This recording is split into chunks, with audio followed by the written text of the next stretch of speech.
صحابہ نے 18 باندیاں رکھیں. وہ یہ بھی کہتا ہے حضرت علی کی 17 باندیاں تھیں ہیں بھائی. مغیرہ بن شعبہ کی, حضرت خالد بن ولید کی پتہ نہیں 25-30 کتنی باندیاں تھیں. تو کہتا ہے یہ بھی تو عیاشی ہے. تو ان بیچاروں میں اتنی سینس نہیں ہے کہ حضرت علی نے اگر 17 باندیاں رکھیں تو یہ اس کی علامت تھی نا. حضرت علی نہیں رکھتے تو پھر کوئی اور رکھتا ان کو, ہے بھائی, پھر اس پر اعتراض ہوتا. کیونکہ عورت کو ایسے بغیر کسی مرد کی دسترس کے چھوڑو گے, نہ تو کسی کی بیوی بنا رہے ہو نہ کسی کی باندی بنا رہے ہو, تو وہ کہاں جائے گی؟ اس میں بھی تو ڈیزائرز ہے نا, اس کا بھی تو خرچہ ہے, جاب تو کر لے گی وہ, لیکن اس کو جو ایک مرد کی حاجت ہوتی ہے وہ حاجت کہاں سے پوری ہوگی اس کی؟ وہ زنا کی طرف جائے گی.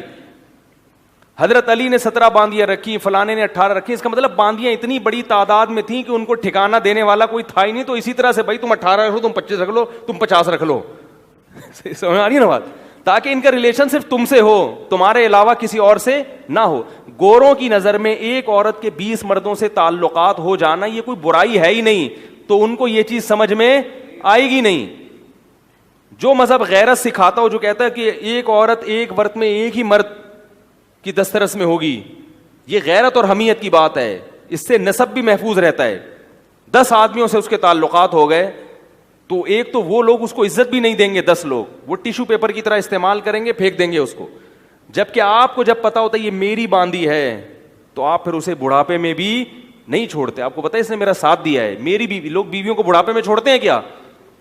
جوانی میں تو چھوڑ دیتے ہیں, بڑھاپے میں نے نہیں دیکھا کوئی چھوڑتا ہو. دنیا چھوڑ دے گا, بیوی نہیں چھوڑے گا. وہ ایک ذہن میں ایک بات بیٹھ جاتی ہے, یار ہمیشہ سے میرے ساتھ رہی ہے تو اب کیوں چھوڑوں میں؟ جو پھٹوں کی عمریں تھی اب تو گزر گئیں, اب کیوں چھوڑوں میں؟ تو یہ چیزیں ان کی سمجھ میں, جو اعتراض کرنے والے ہیں نا, وہ اس ماحول میں آئیں گے, کچھ دن رہیں گے, کچھ حیا شرم غیرت پیدا کریں تو پھر انشاءاللہ بہت سی چیزیں سمجھ میں آئیں گی. ایک صاحب مجھے کہنے لگے اعتراض کہ وہ افریقہ کی ایک ریاست ہے, وہاں ہر آدمی نے 4 بیویاں رکھی, ہر آدمی نے 4 بیویاں رکھی. یہ کیا ہے یار, یہ تو عیاشی ہے. میں نے کہا اس کا مطلب وہاں عورتیں اتنی ہیں کہ ہر آدمی کو 4 مل جاتی ہیں. اگر وہاں وہ لوگ ایک ایک رکھنا شروع کر دیں تو اتنی عورتیں وہ کون رکھے گا پھر؟ ان عورتوں پہ بھی ظلم ہوگا, مردوں پہ بھی ظلم ہوگا.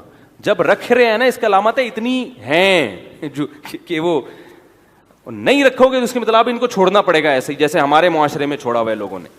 تو یہ اعتراض ہے. رہا یہ مسئلہ کہ آج کل ایگریمنٹ جو ہوا ہے بین الاقوامی, تو وہ ایگریمنٹ کو پورا کرنا ضروری ہے, اس لیے کہ ایک تو ایگریمنٹ ہو گیا, اب غلام اور باندیوں کا سسٹم ہم نہیں لا سکتے. دوسرا یہ کہ اس میں مسلمانوں کا فائدہ ہے, کیونکہ مسلمان کمزور ہیں. اگر غلام باندیوں کی اجازت دے دی جائے تو وہ ہماری عورتوں کو غلام بنانا شروع کر دیں گے, اور اسلام اس کی اجازت نہیں دیتا کہ کوئی مسلمان عورت کسی غیر مسلم کی کسٹڈی میں جائے, کیونکہ اسلام اس چیز کو پسند نہیں کرتا. کیوں نہیں کرتے؟ ہمارے گھر کا معاملہ ہے, یہ غیرت کا معاملہ ہے, ٹھیک ہے نا.